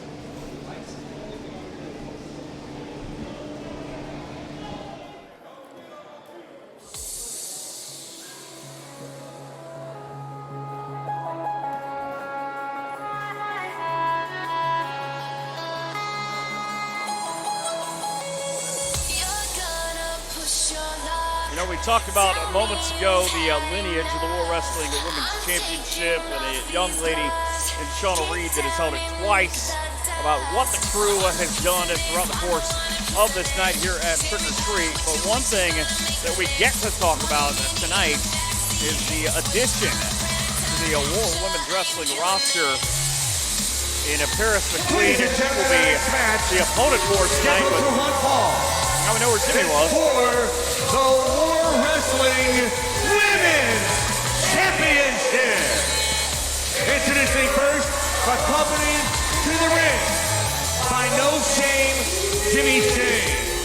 She represents the Krue, the daughter of 1,000 Maniac War Women's Champions, Shawna Reed. They're throwing the War Women's Championship onto the ground like it's some sort of trinket. Well, to be fair, she is the daughter of 1,000 Maniacs. It does seem like something that a Maniac would do. She's not got a lot of fans here, I think. And she's had about every big women's match here in War that you can have. I mean, rather cage matches, starting with matches about jackets and that big prize that she's carrying and just kind of throwing to the ground. And the challenger from Stafford, Virginia, the lavish queen, Caras McQueen. The queen will be yet to be determined. Caras McQueen, we saw earlier on the mentor, the lavish queen of Caras McQueen, who was trained by Brandon Day, who retired, left his boots in the middle of the ring earlier, was disrespected by the Krue. But imagine coming in with a pedigree that your trainers are Brandon Day and Congo Kong. That is quite the impressive lineup of trainers. But right now, you see the belt raised. This match is about to be underway. Caras McQueen, we saw make her War debut last month in the War Rumble in an unconventional way of competition. I got tongue-tied there. I apologize. Tried hiding her way completely underneath the ring, only to be pulled out by Paloma Starr, former War Women's Champion herself. The Sriracha Muchacha. Indeed, who has had many matches with Shawna Reed herself. But now Caras McQueen here tonight having an opportunity. Wait. Shawna told her to lay down. She said, "You're just like the people in Lima." What a disrespectful champion we haven't. Oh, she got played for it. One. Only a one count. count. Not going to make Shawna happy. Shawna Reed has been wrestling for over 5 years now. I believe she's on year 7 or 8. She is I believe you. well past this point of maybe falling for a trick like that and still getting pinned by it. It's falling for it and getting pinned by it, I think, were two different things in this match. But you look at this matchup, and I'm fascinated because it's actually the second weekend in a row that these two have faced off. Last weekend up in Northeast Ohio, they faced off. So kind of what are you more willing to do in this match you didn't show to your opponent the last time? Indeed, and I guess we're going to see Caras McQueen coming in with a full head of steam. Going to have to crash there into the barricade, so to speak, of the ring post. Shawna Reed coming around from the back. Has that waist lock. Oh, huge suplex. So the self-request queen of War Wrestling dropping the lavish queen on the back of her head. And something to continue on that we were talking about earlier, how Shawna Reed has treated the War Women's Championship throughout this entire second reign that she's had. It has been an odd set of affairs, having mocked the company for her list of opponents that she's had, despite having faced the likes of... Come on, Jimmy Shane. Shawna Reed, jaw-jacking with the official, had his back turned, wasn't able to see what Jimmy Shane just did. And it's tricks like this that Shawna Reed, alongside the Krue, is all about. Taking every shortcut available to them. I thought it was going to be DDT, but the neckbreaker works as well.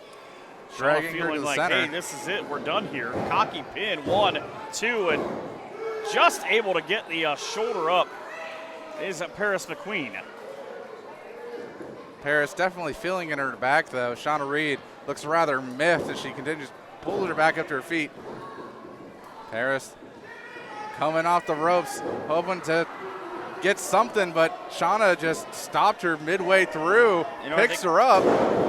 Spinebuster. Sherman tank style, 1 and 2, and I think she was trying to give her a hug and thinking maybe if Shawna got a hug, she would be nicer to people.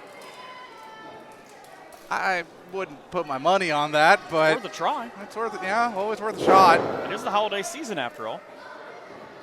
We're coming up on Halloween, and it's trick or treat here. Back in the first Saturday in November is Shawna Reed, the War Wrestling Women's Champion, 2 different times, now in control. Paris McQueen left there. You see her face contorted in pain right now as referee goes to check on her. Shawna said, "This is so easy." That means this should be a 3 then, right? Still only a 2 count. Jimmy Shane, not only though, keep in mind, because when he came out, it's the same thing that Shawna gave him earlier on. She handed him the Shane chain, which he proceeded to use, and it's right down there in front of where Paris McQueen is in the corner. Now, normally I'm not one to advocate for the use of foreign objects, but I think at this point, given what we've seen of the Krue tonight, if Paris McQueen were to pick it up, I don't think anyone would complain. Shawna was in control until she ate the back part of an elbow. Paris, again, trained by Brandon Day. It's a pretty good place to start, 24 years of wrestling knowledge. Turning it back around. Beautiful hold. You get it for 5 seconds. And 3, and the fact that Paris laid it on her hands, it's kind of a cool trick. Turn around that spider's web. Tajiri would be proud. Shawna whipped into the corner, and Paris tried this earlier on, but nobody was home. This time around, just the fanciness of the derriere to the face. Tagged in the middle. Once again, 1, 2. Will we have a new champion? No, we will not yet.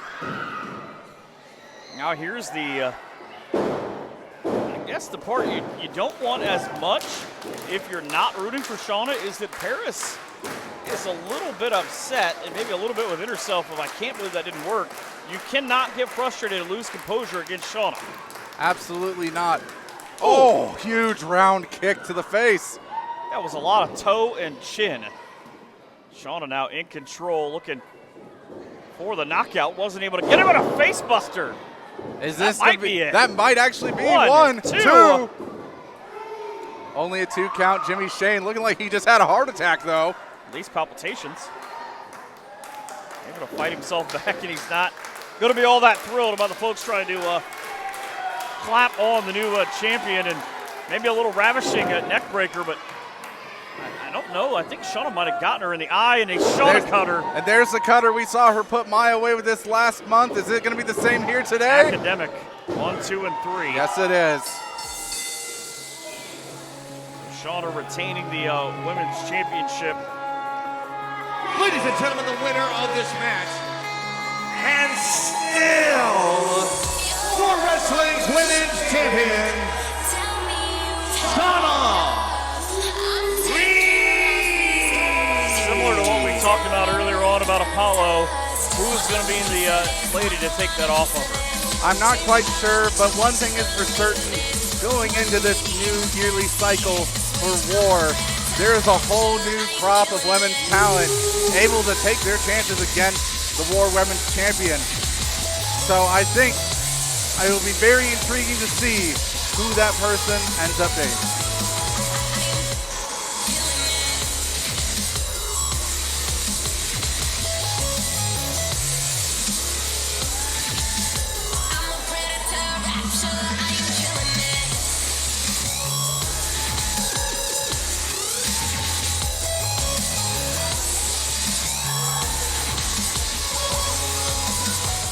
Most people would be upset about losing a championship match, but tonight, that's not what I care about. For the past 2 years, my dream has been being here at War Wrestling, and when I make my singles debut that same night, my trainer, Brandon Day, retires, and Shawna Reed and your crew, you have the audacity to kick his boots out of the ring.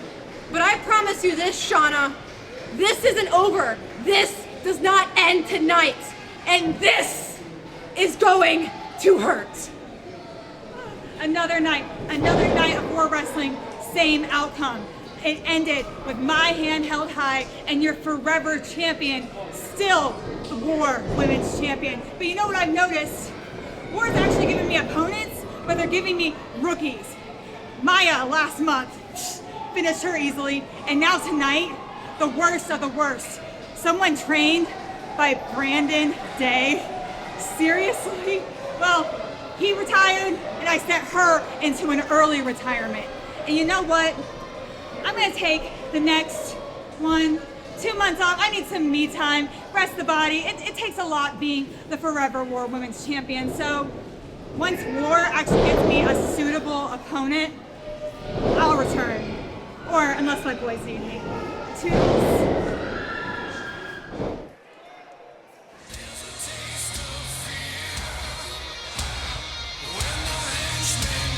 Semi-main event time here tonight, and a good one, if ever there was one.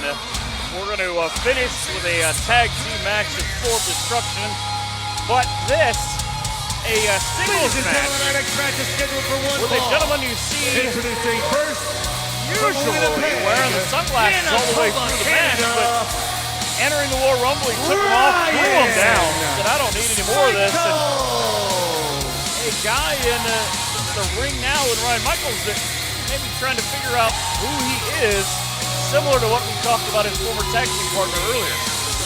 Indeed. Now that the entourage is seemingly dead and gone for now, who knows? Lord willing. Lord willing.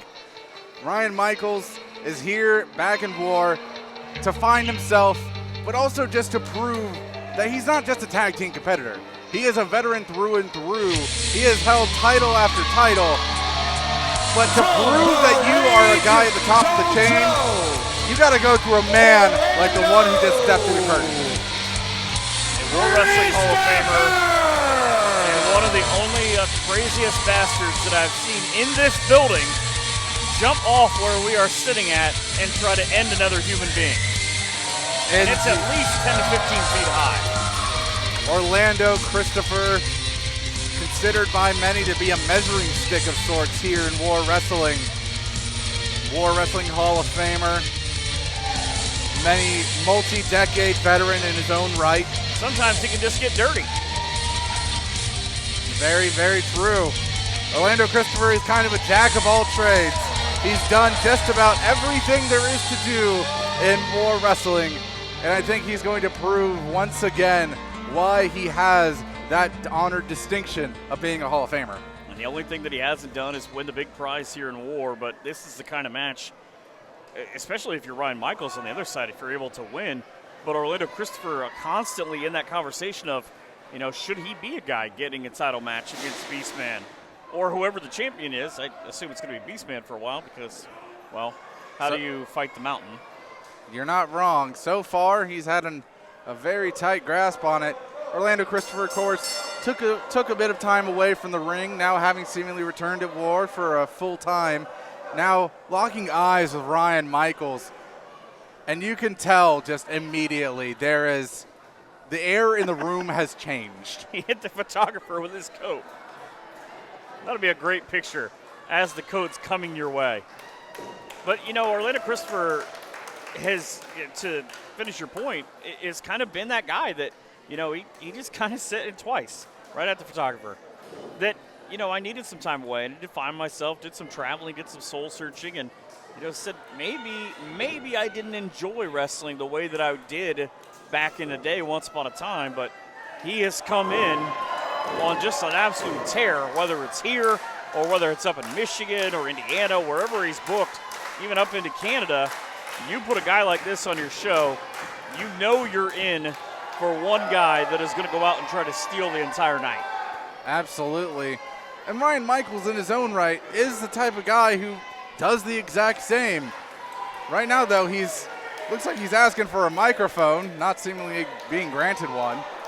You know, the way that the microphones have gone tonight, I don't know that that's not a terrible idea. It's been minimal cursing, though. See if we keep that to the way this show has been going. It's Ryan Michaels. I wouldn't bet on that. Well, so far it hasn't happened.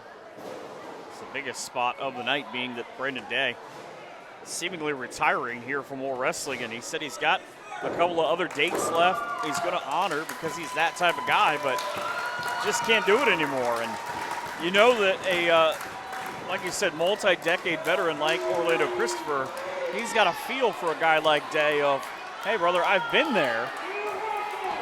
I've come back from that. Maybe Day will be able to as well. Ryan Michaels continuing to stay on the outside. Orlando Christopher looks like he was ready to go chase after Michaels. Referee George saying, hey, just keep it in the ring. If he doesn't come back in, he doesn't come back in. We're going on to the count of 5 now. Go ahead and take your count-out win like you're Brandon Fields. Or at least try. True. I think Orlando Christopher probably would have gone after him at some point, but, you know, even OC has got to be a little irritated at this point of, hey, just get in the ring.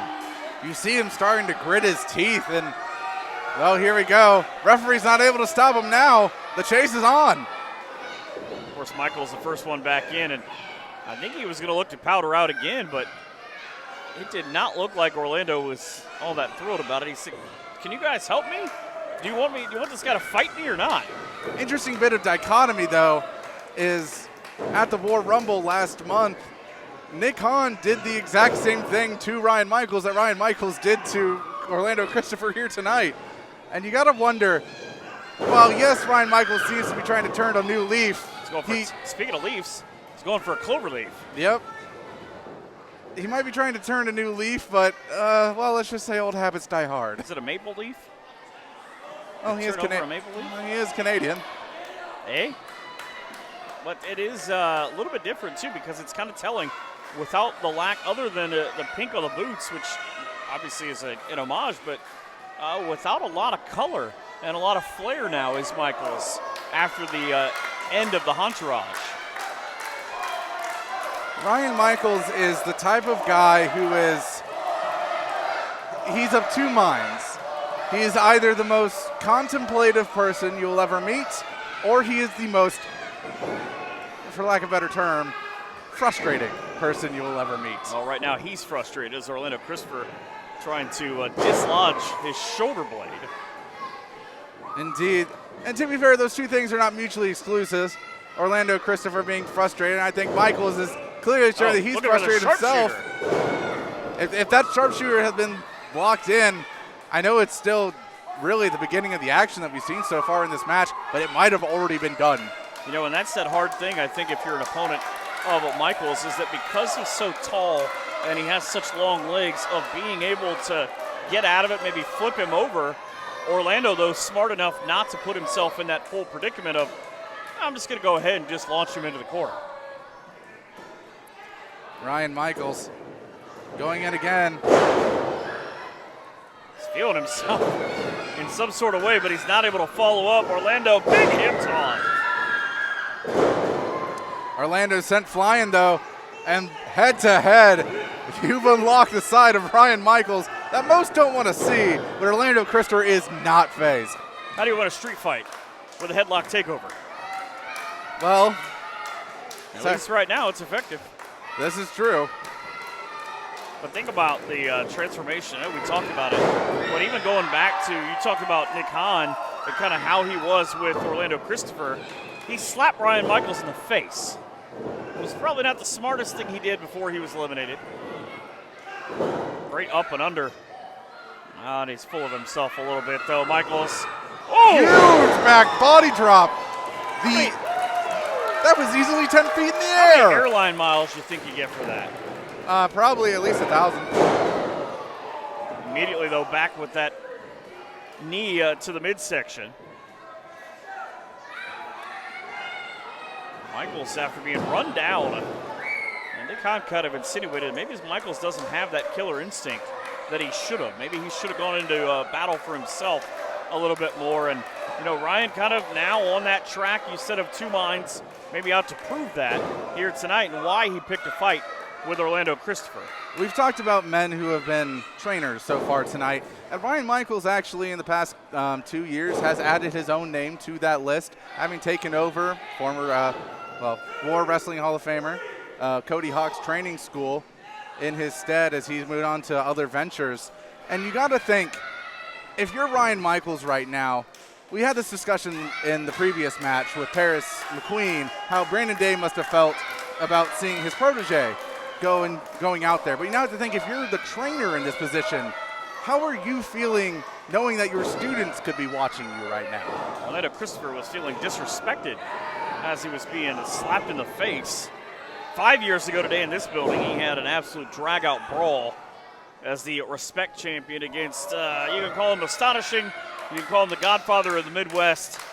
He just goes by Aaron Williams, and Blood, Sweat, and Fears, which kind of has been the setup to what this show has been over the years. This event, with the turning of it, it has always been, when you get back here in October, fights aplenty, and these guys are no exception.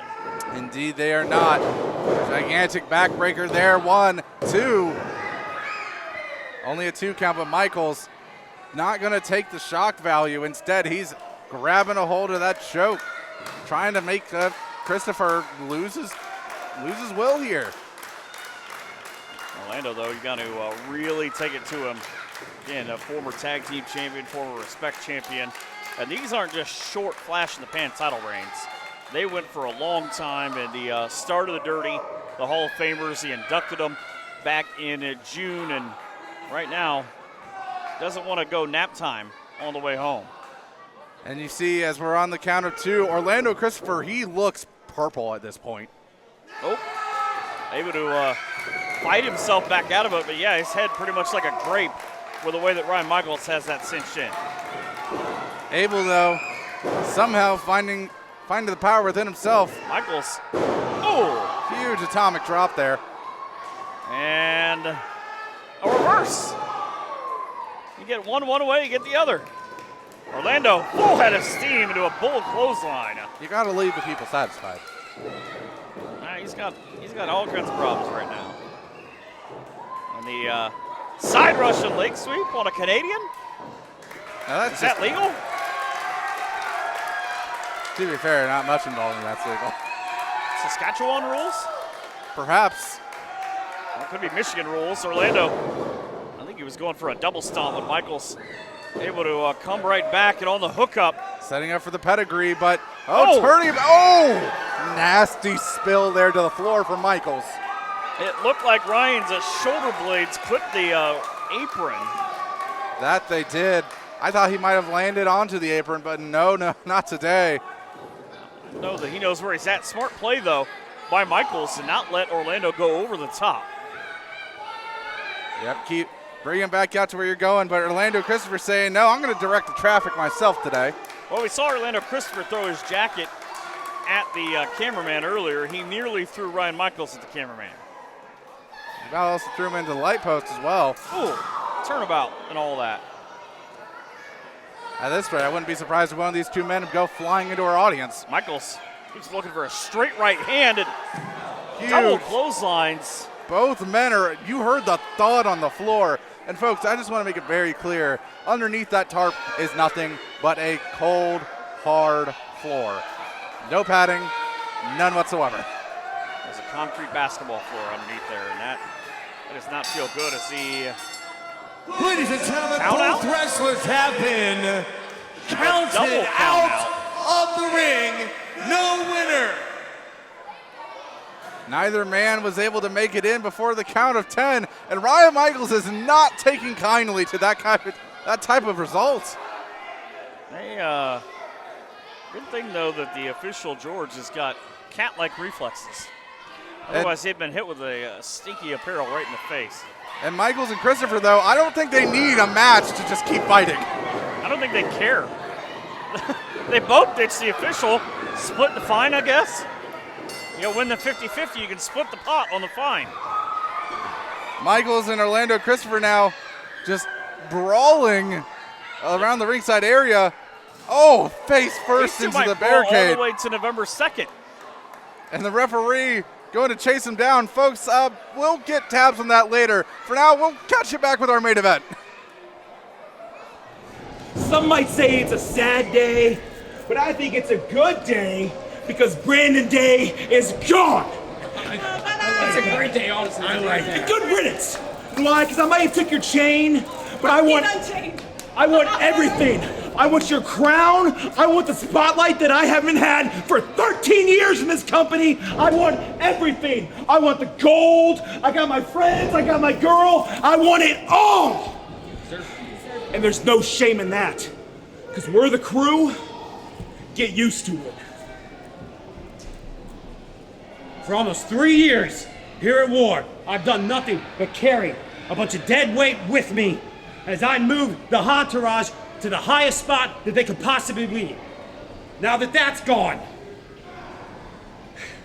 Orlando Christopher, Mr. Grand Slam winner, Mr. War, Hall of Famer wants to come in.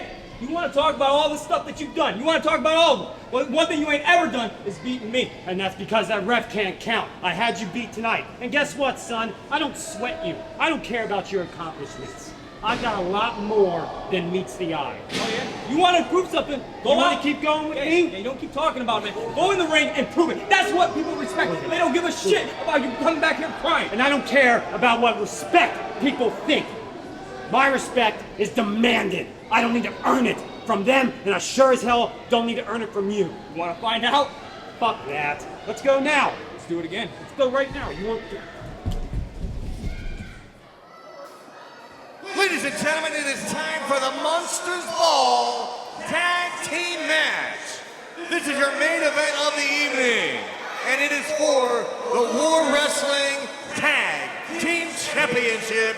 There will be no disqualifications and falls count anywhere.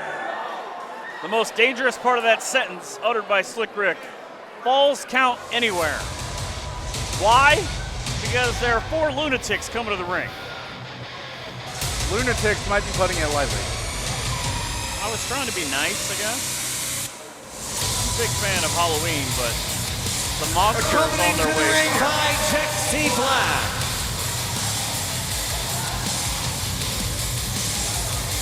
From the Waverly Hills Sanitarium, Kronos, the Berserker. And from Fort Ancient Tacoma Valley, the Pop Master himself, the Prophet of Pain, Amos. They are the War Wrestling Tag Team Champions, the Wikked. You know, I don't really know what it says, Bryce, when the guy wearing the hood, who is listed as being from a sanitarium, might be the most normal of the 3. Well, just wait until that hood comes off, and I think you might change your mind. This match is not going to go well for somebody. No, it absolutely is not. Last month we saw the Wikked successfully defend against Alpha Sigma Sigma and showing off once again why they have held onto those belts as long as they have. 308 days and 5 successful title defenses. And that's not even counting, by the way, the match we had where they partnered with Beastman and Brandon Day suffered his first loss in War in 2 years. Indeed, and Jaxon Black looking out to the crowd, knowing full well that the Wikked are holding the power right I'm going to now. hold this paper up to my face when I say this, but I don't think she's all there. Here from Sawyer's Hill, And there is, speaking of there, a whole lot of dude in Crash Jackson.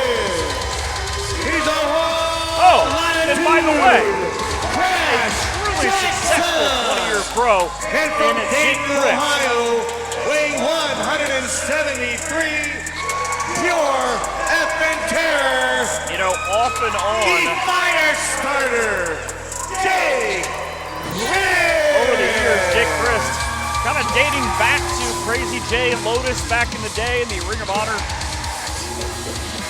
early era, but he's kind of been here, but he's been more of a Southern guy and a TNA guy and a Ring of Honor guy, but with sporadic appearances. You know, I saw Jake Crist one time in Dayton fight round matches for an hour, and I think Jake Crist may be better now than he was that night.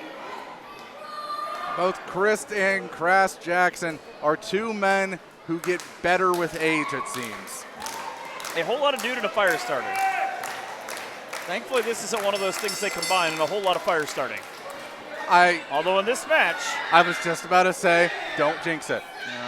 a Berserker, a whole lot of dude, a fire starter, and a Prophet.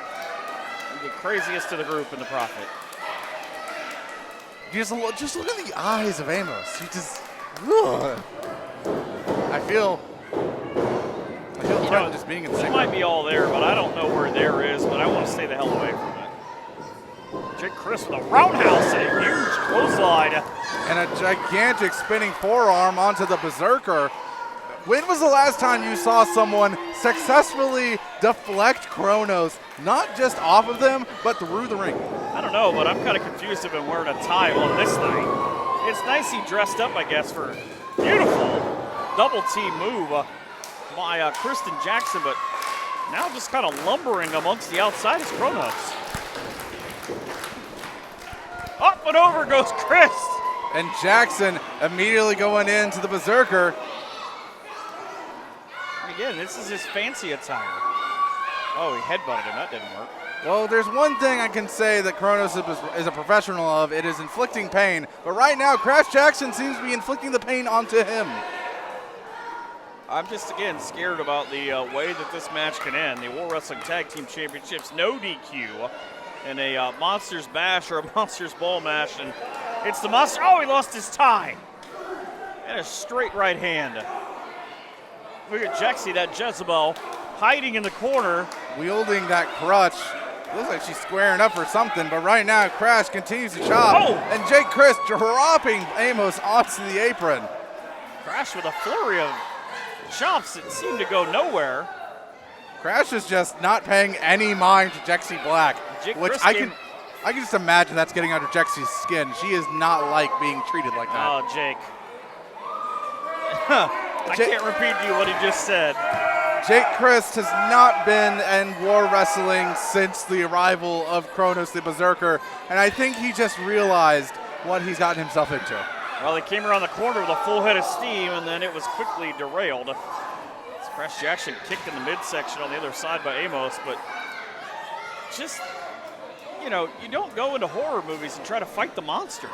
You can't kill Michael Myers, and anything you do just tends to piss off Kronos. Oh no, I don't like that Kronos is lumbering over to that trash can. Who knows when the world's inside of it. And Amos right now showing that he is. Did he get a record? He got did. 45 that says face here. Oh! Well, I can tell you're not a certified disc jockey. That is not going to work. He put a 45 straight across the back of Jake Crist. On the other side of the ring, Amos right now wrenching the neck of Crash Jackson and driving his face into the bars of the barricade. He might have just knocked Crash out. He might have, and I mean, it looks like Kronos is following suit. I saw a guy get fired like that once. Tried to use a tie to choke him out. Did not go well. I wonder where that dragon is these days. Somewhere in America, I believe. But Jake Crist, the former X Division and TNA Tag Team Champion, now reeling. He's got to think he's somewhere near New Carlisle. Oh no, Kronos. I realize nobody can put a stop to this because it's all, as the saying goes, as legal as a wrist lock. But And meanwhile, on the other side of the ring, Amos there yanking the shoulders out of the socket of Crash Jackson using the ring post. Kronos is a big angry man. Are we sure that he's all man? Are we sure he's not a big, part something angry else? Unit?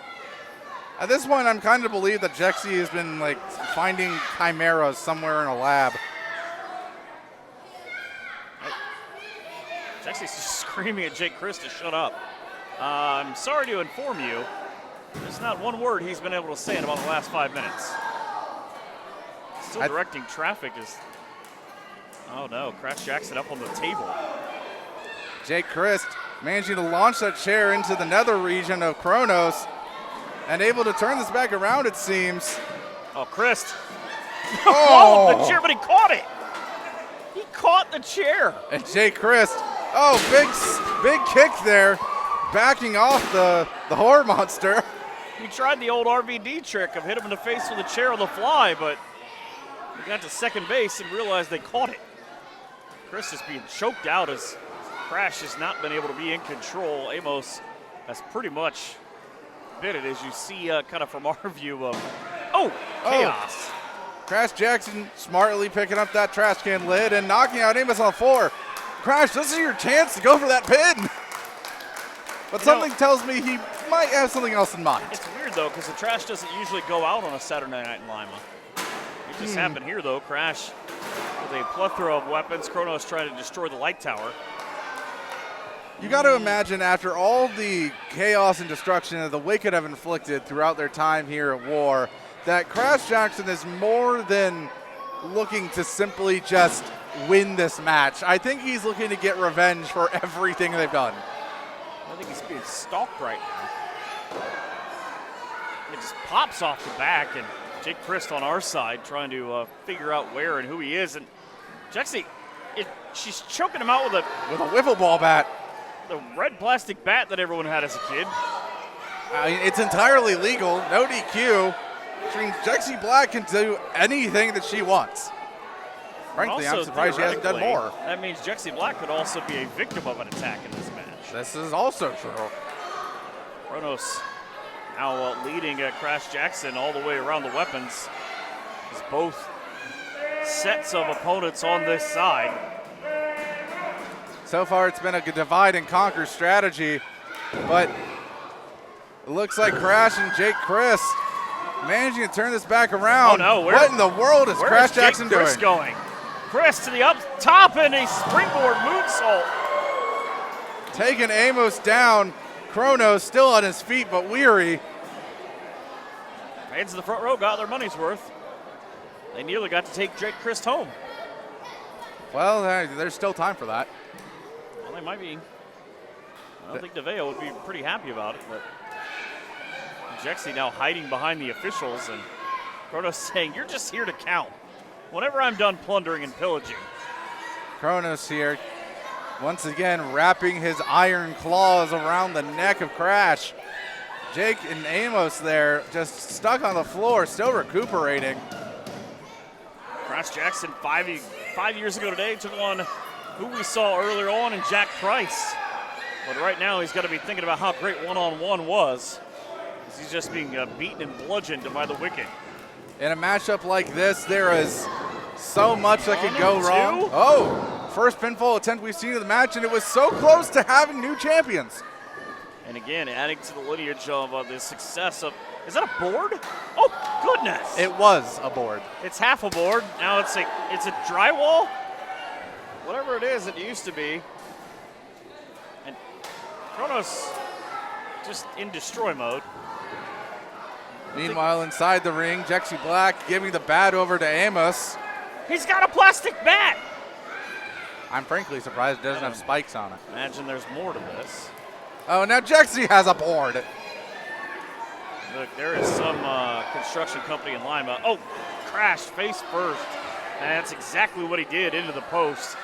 Some construction company in Lima not going to be thrilled that we apparently plundered their house.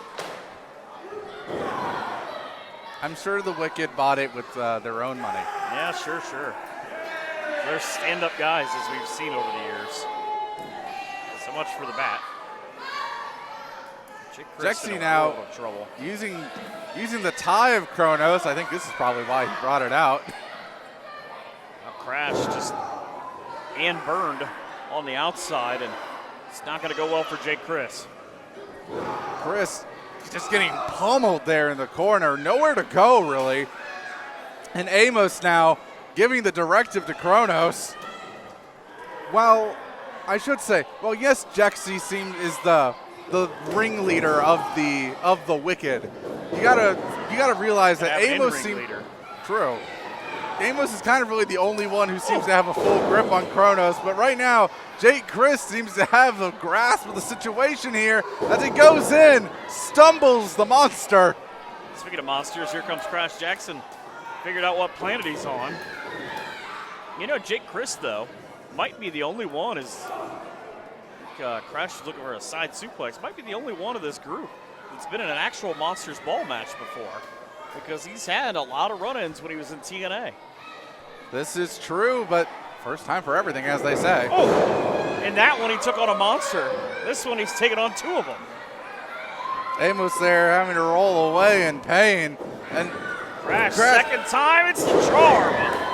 Very, very few people have ever been able to lift Kronos off his feet. And Crash just did it like it was nothing, but it wasn't enough.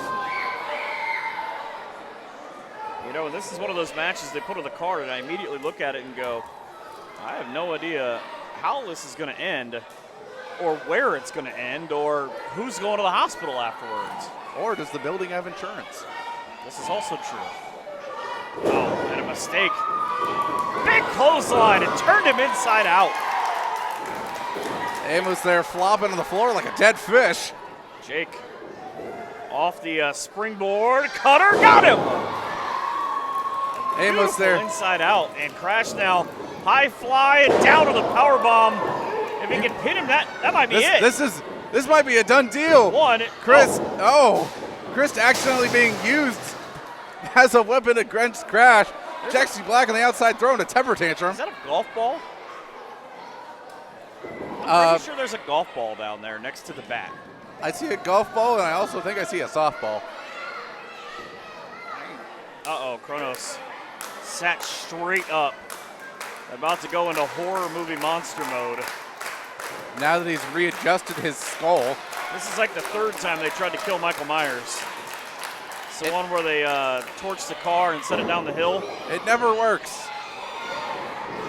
There is no killing Kronos, just like there's no killing Michael Myers. You just subdue him. I think after a while he just goes away for a bit until next Halloween. It's just, there's not even clotheslines, they're just repeated shots. Just 2 meaty men slamming themselves into each other. You say that, next thing you'll have is people chanting beef. Swing and a miss on the clothesline. Crash got one of his own. So much so that the balance of it sent him spiraling out of the ring. That's that kinetic energy. Crash Jaxon, a former football player, if he's one thing that's for certain about him, he knows how to throw a tackle. But sometimes he can throw himself in the tackle. Amos death belly driver by Crist. Is this going to be it? Oh, no, he's not done. Thinking about the follow-up here, trying to add to the many, many tag team titles that he's won over the years.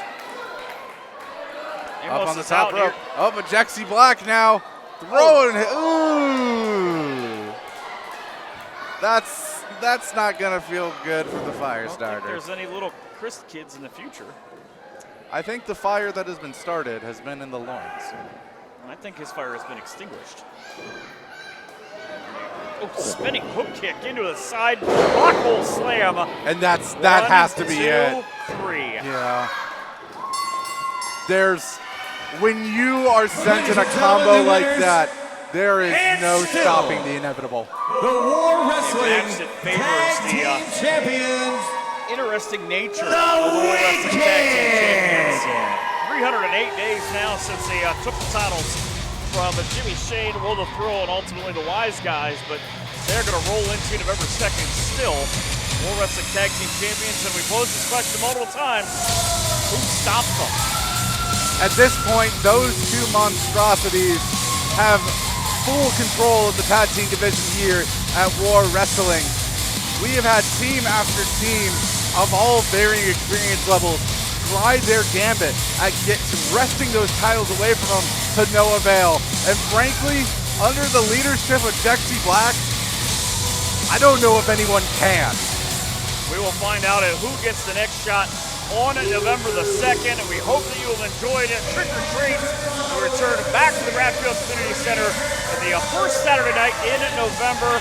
For Bryce and Michael McCormick, have a great night and an even better tomorrow, and a happy Halloween from all of us here at War Wrestling. Stay safe and have a good evening.